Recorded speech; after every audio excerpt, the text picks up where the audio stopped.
Bismillahirrahmanirrahim. Assalamualaikum warahmatullahi wabarakatuh. Selamat pagi semuanya.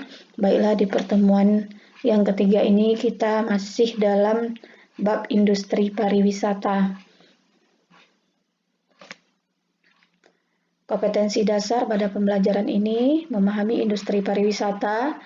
Adapun indikatornya, yang pertama, mengelompokkan industri pariwisata berdasarkan ruang lingkup pariwisata.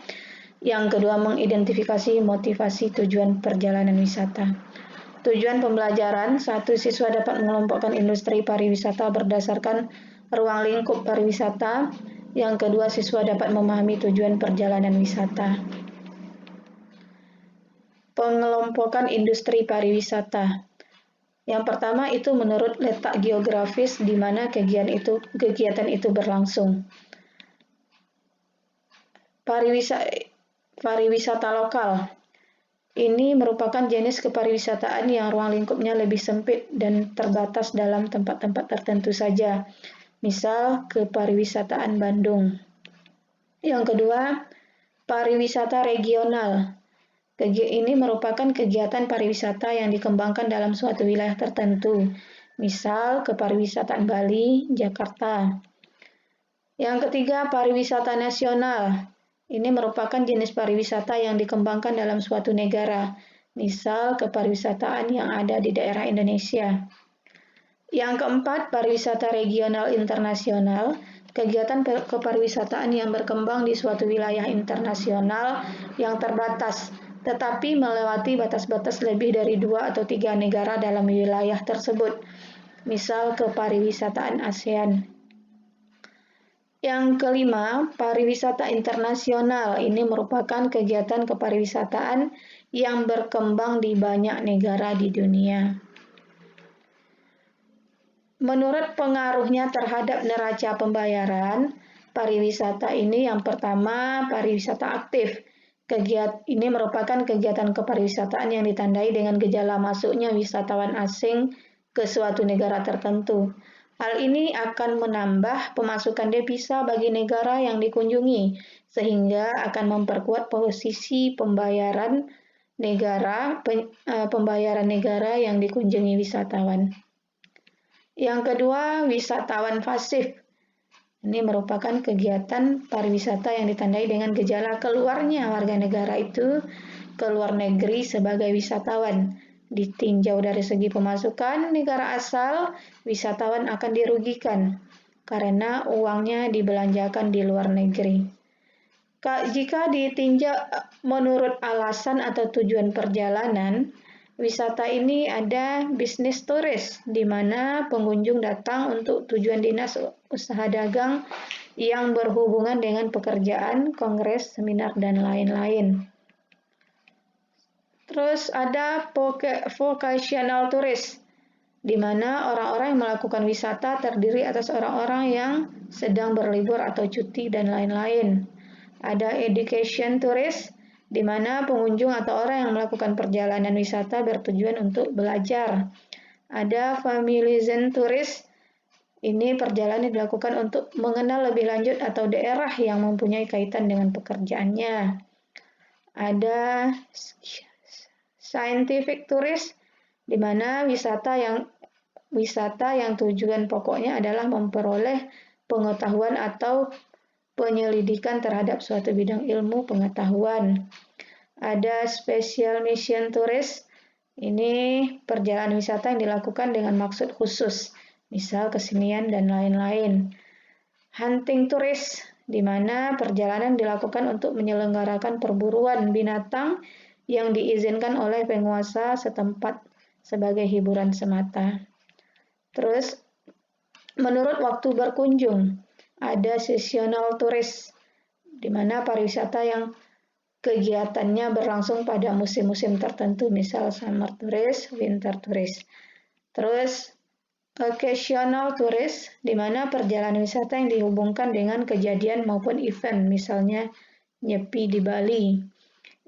Itu menurut waktu berkunjung. Sekarang menurut objeknya, ada cultural tourist, perjalanan wisata yang motivasinya karena adanya daya tarik dari seni atau budaya daerah. Ada recreational tourist, di mana perjalanan pariwisata yang motivasinya untuk menyembuhkan penyakit, misalnya mandi lumpur. Terus ada komersial turis, di mana perjalanan wisata yang motivasinya untuk melakukan perjalanan yang berkaitan dengan perdagangan nasional maupun internasional. Ada lagi sport turis, perjalanan pariwisata yang motivasinya untuk melihat atau menyaksikan suatu pesta olahraga di suatu tempat tertentu. Ada political turis, perjalanan wisata yang motivasinya untuk melihat peristiwa yang berhubungan dengan kegiatan suatu negara, misal menyaksikan peringatan kemerdekaan. Ada sosial turis, perjalanan wisata yang mana penyelenggaranya tidak menekankan untuk mencari keuntungan, misal piknik, study tour. Ada region turis, perjalanan pariwisata yang motivasinya untuk menyaksikan atau melihat upacara-upacara keagamaan. Itu jika kita lihat tadi menurut objeknya. Sekarang menurut motif wisatawan. Jika kita lihat menurut motif wisatawan, ada wisata budaya. Wisata budaya ini wisata yang dilakukan untuk memperluas pandangan hidup seseorang dan mempelajari keadaan rakyat, kebiasaan adat istiadat, cara hidup budaya, dan seni asing. Ada lagi wisata maritim atau bahari. Ini banyak dikaitkan dengan olahraga di air seperti danau, pantai, teluk, atau laut. Contohnya seperti memancing. Ada wisata cagar alam. Ini diselenggarakan oleh agen perjalanan dan mengkhususkan ke tempat atau daerah cagar alam seperti hutan lindung. Ada wisata konvensi. Ini tempat wisata dengan menyediakan fasilitas bangunan dengan ruang-ruang tempat bersidang bagi para peserta konferensi. Ada wisata pertanian atau agro. Ini wisata agro. Wisata pertanian yang dilakukan ke proyek-proyek pertanian, perkebunan, ladang, atau pembibitan, dan lain-lain. Wisata buru. Ini banyak dilakukan di negara yang memiliki daerah atau hutan tempat berburu yang dibenarkan oleh pemerintah. Ada wisata ziarah, banyak dikaitkan dengan agama, sejarah, adat istiadat, dan kepercayaan umat. Motivasi dan tujuan perjalanan wisata. Pengertian motivasi perjalanan yaitu dasar penyebab dari timbulnya kegiatan pariwisata wisatawan. Faktor-faktor yang mendorong dan penarik motivasi perjalanan. Yang pertama kita bahas dulu tentang faktor pendorong atau fast factor. Escape, yaitu melepaskan diri dari lingkungan yang dirasakan menjemukan. Melepaskan diri dari kejenuhan dari pekerjaan sehari-hari. 2. Relaxation, yaitu keinginan untuk penyegaran. Yang ketiga, play, yaitu ingin menikmati kegembiraan melalui berbagai permainan.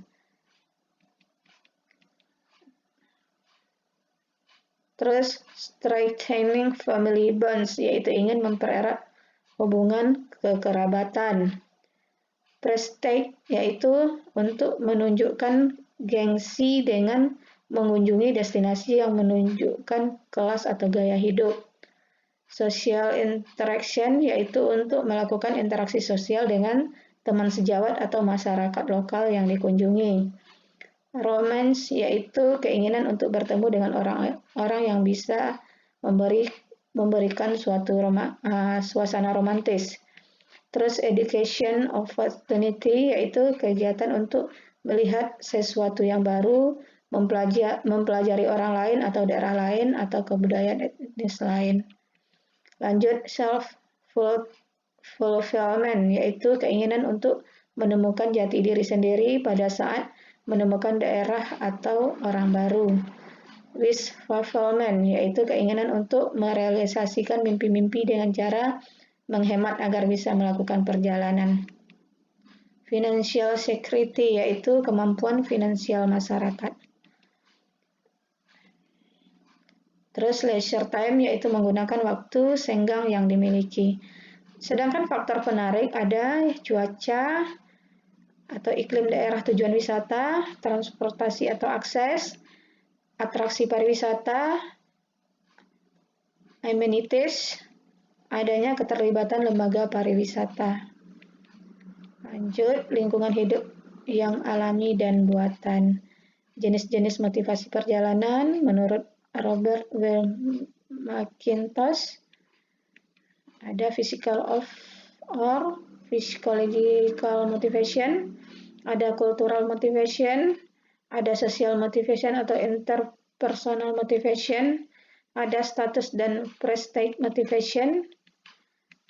Terus menurut Peter Gray, ada keinginan bertualang, keinginan mendapatkan sinar matahari. Itu saja pembahasan kita pada pagi hari ini. Lanjut latihan yang kedua, bisa kamu kerjakan di kertas HPS. Sekian dulu untuk pertemuan pada pagi hari ini. Assalamualaikum warahmatullahi wabarakatuh.